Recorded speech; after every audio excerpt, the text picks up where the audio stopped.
Alright, hi everybody. Always into something.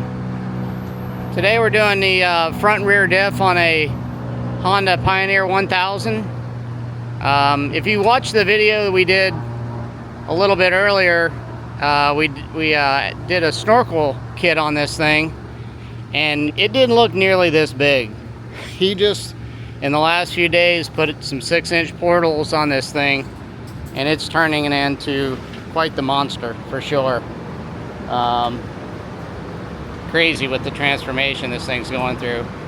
He's still in the process of getting everything installed on that, but in the meantime we are going to do the front and rear diff, and it's pretty straightforward, like most of the side-by-sides, or at least the Hondas.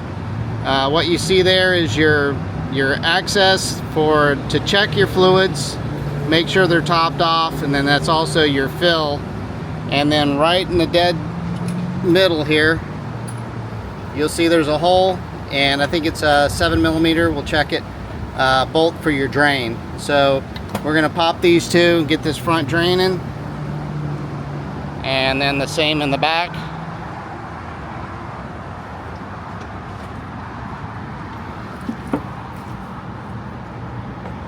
You got your fill and your check right there, and then again right in the dead center is your drain. So let's get those bolts pulled and let her get draining. But geez, what a beast this thing turned into. 2 days ago these portals and kit was on this bike, so they've swapped out suspension and lift kits from that one to this one, and I wish I could have caught that on video, but it was quite the ordeal, and basically redoing two bikes at the same time. But let's get up here and get started. Okay, so all you need is a 17mm with an extension.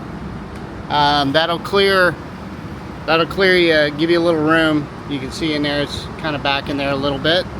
And then a 10mm deep well, that helps you unthread it.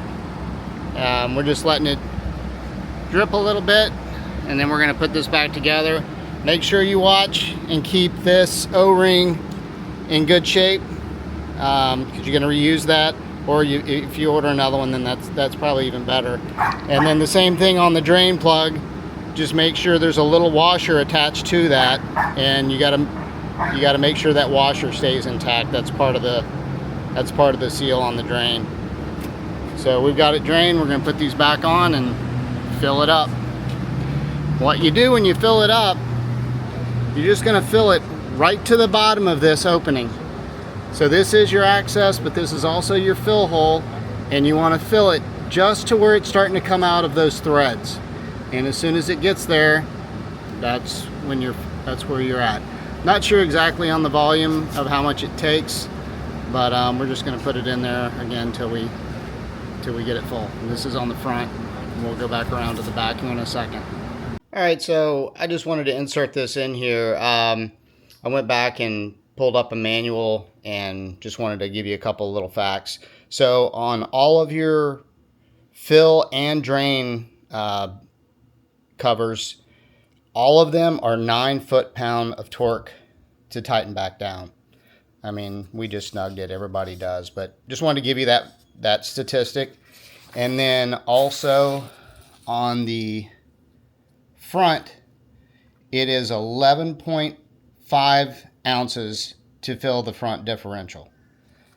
And you come back down to the rear, again, everything's 9 foot-pounds. 9 foot-pounds for the fill, 9 foot-pounds for the drain, and then you've got 15.9 ounces of the Hypoid gear oil. So just wanted to give you those facts. I didn't have the volumes before. That way when you're buying, you know, you need a combination of the 11.5 and the 15.9, so that you know that you get enough fluid. Alright, just for reference, we're using all Honda products. So this is their Hypoid gear oil for their front and rear diffs. It's 80W90, and he's filling it up right now. It's a little tight getting in there with that. If you got some kind of long funnel, it may make it a little easier, but they just have a little nozzle that you, oops, let's see here, and you just install that on the end and it helps. We got a little more to go. So we're just going to top that off, put the cap on, and we'll pick it up in the back.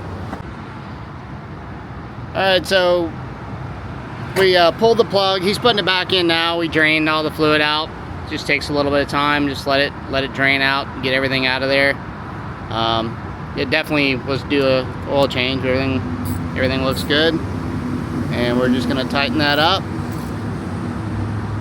and fill it from the side just like we did the other one. It's going to be a little tight to get in there, and again, just top it off till you're right with those, even with those threads, and then put the cover and the cap. Make sure that O-ring on your cap is good, and that's done. It's easy maintenance, and you should do it more often than not. So